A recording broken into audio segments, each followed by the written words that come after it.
जैसे कि sorry to interrupt, Pratap Singh Kairon का मैं आपकी बात करते हैं कि when that gentleman Chaudhary Chandram was his deputy chief minister, तो उन्होंने उनसे बात करके कि भाई जो ऐसी ज़मीन है जिस पे सरकार काम नहीं कर रही है या सरकार के पास पड़ी हुई है जो यूटिलाइजेशन में नहीं है, वो वाला पार्ट हम दलित्स को दे देते हैं। उसी में आपका ये बीर सुनार वाला जो विलेज के जो 155 या 152 जो परिवार थे, उनको उस गांव में ज़मीन मिली। तो वो जो मोमेंट था जिसमें फिर बंसीलाल आते हैं, बंसीलाल वहाँ पे कोई स्कूल खोलना चाहते हैं या जो भी वो 2-3 बड़े इश्यूज उन्होंने एक्सक्यूज जो दिए थे, वहाँ से वो मोमेंट स्टार्ट होता है। वो क्या था, वो उसकी थोरोनेस क्या है, उस पर आप बात करते हैं।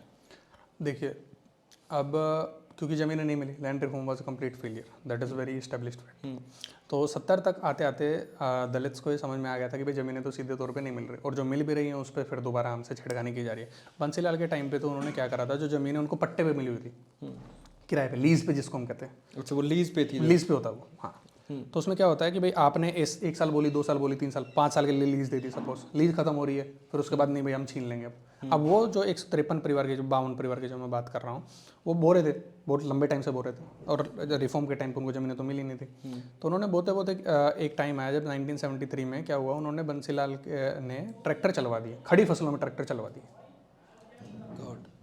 अब आप सोचिए कि कोई समाज इतने टाइम से बो रहा है जिनके पास कुछ है नहीं, बड़ी मुश्किल से वो लीज पे कैसे न कैसे करे काम चला रहे हैं। अब उन्हें खड़ी फसलों पर ट्रैक्टर चलवाए, हिसार में उन्होंने ट्रैक्टर चलवाए हैं, और बीर सुनारवाला जिस पर मैं काम कर रहा हूँ, it's a part of the collective movement, तो उन पे भी वहाँ पे यही ब्रूटलिटी करी। और मैंने मेरे पेपर में रेफरेंस भी दिया कि किसी किसान का ऊँट भी मर गया था। तो ये सब होते होते उन्होंने कहा कि भाई ये तो नहीं मानेंगे, ऐसे तो हम तो झेलते ही आ रहे हैं, अभी भी झेलेंगे, तो कब तक झेलेंगे। तो उन्होंने मूवमेंट स्टार्ट करा कि भाई हमें ज़मीनों का मालिकाना हक चाहिए, क्योंकि आप तो कल को मन करा आप तो कुछ भी कर दे रहे हो हमारे लिए। तो उन्होंने फिर यहाँ से मूवमेंट स्टार्ट करा, दिल्ली में उन्होंने स्टार्ट करा, और हरियाणा में ये तूल पकड़ा इस चीज़ को। अभी इसमें जैसे जहाँ तक अभी मेरा रिसर्च पहुँचा है, उसमें क्या है, दिल्ली में तो चल ही रहा था, हरियाणा में लोग जत्थे के जत्थे बना के जा रहे थे। जैसे बीड़ जो है, हिसार में एक बीड़ है, वहाँ पे भी उन्होंने ट्रैक्टर चलवाए।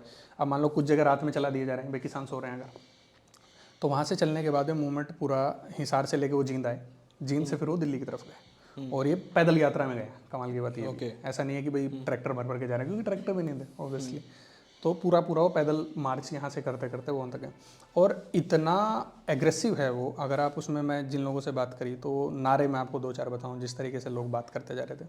तो चौधरी चांदराम इतने गुस्से में थे, मतलब बंसीलाल ने सीधे तौर पे उनको धमकी दे दी। धमकी क्या दे दी, उन्होंने कहा कि भाई चांदराम, अगर हरियाणा में मैं बताऊँ तो उन्होंने सीधा तौर पे कहा कि चांदराम दिल्ली का ख्याल भूल जाए, अच्छा दिल्ली नहीं बढ़न है, तो सीधे तौर पे कह दिया। अब चांदराम जी को था कि भाई मेरे समाज के लिए मैं तो ऐसा नहीं, अब इनके आप अगर लाठी चला रहे हो, इनकी सारे, इनका तो रोजगार है नहीं कुछ, इनको रात में आप, और वो भी सोचे ना, रात में ट्रैक्टर चला दे रहे, उनको पता है कि भाई दिन में तो कोई वो कर देगा। कहते इतना ब्रूटली मैं नहीं सहूँगा। तो उन्होंने कहा कि भाई प्रशासन ने बल्कि घेराव लगा रखे थे हर जगह जाने से। तो हिसार से चले, फिर जींद आए, जींद में आने के बाद फिर वो रोहतक होते हुए सीधा दिल्ली। तो रास्ते में जब उनको लोग रोक भी रहे थे भाषण देते हुए, कहते हैं कि भाई चाहे बीच में कोई अगर उंगली करेगा तो मैं उंगली कटवा दूंगा, हाथ करेगा तो मैं हाथ कटवा दूंगा, कोई छाती अड़ाएगा तो छाती पड़ के बीच में तो जावांगे। किसी में पीएम सीएम में दम नहीं है कि हमारे मूवमेंट को रोक दे। और वो इवेंचुअली जाके पहुंचते। That was the aggression of at that point of time, क्योंकि लोगों को बहुत परेशानियां थी। अब सोचिए ना, बच्चे भी उस आंदोलन में शामिल, और मैं जिन लोगों से बात करी उसमें बहुत सारी वुमेन ने तो जेल के अंदर बच्चों को जन्म दिया, और दिसंबर की कड़ाके की ठंड, सोचिए। और ये तो होम मिनिस्टर ने भी बयान दिया बाद में लोकसभा में कि भाई आप रजाई तो दे दो यार, कंबल तो दे दो। Mirza was the home minister at that time I think. तो उन्होंने कहा कि यार इतनी ब्रूटैलिटी कैसे, मतलब इतना तो मतलब हैवानियत वाला काम है ना, कि आप रजाई तक नहीं दे रहे हो, और वो बच्चे इतने जो भी पैदा ही हुए हैं, इतना बुरा हाल है, और भेड़ बकरियों की तरह आपने लोगों को ठूसा वहाँ पे। तो वो मूवमेंट चलते चलते फिर वो 3-3.5 महीने के मोटा मोटा तौर पे, अगर 113 दिन के आसपास वो चला। तो वहाँ पे अंबेडकर भवन में लोग जाते थे।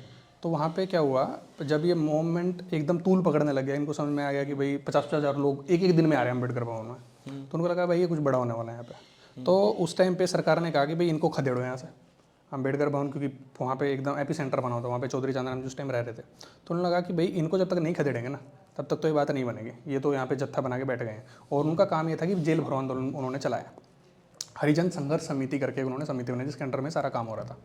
तो उन्होंने क्या करा कि भाई इनको खदेड़ो, और ये चौधरी चांदराम जी को ये बात पता चल गई कि भाई ऐसे ऐसे करके सरकार ने ऑर्डर पास करा और अगले दिन ये आ जाएंगे। तो चौधरी चांदराम जी रात को 2 बजे निकले, और उस टाइम डिफेंस मिनिस्टर थे जगजीवन राम जी। तो बाबू जगजीवन राम जी के पास गए, उन्होंने कहा कि भाई ऐसे ऐसे समस्या है।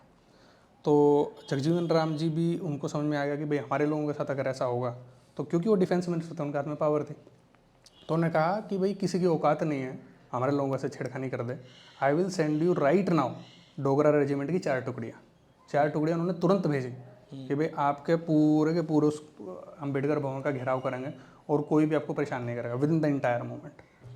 और जिनसे मैंने अभी बात करी है, उनका तो कहना यहाँ तक भी है कि हमारे 2-2, 3-3 महीने लगातार हमारे साथ डोगरा रेजिमेंट रही है।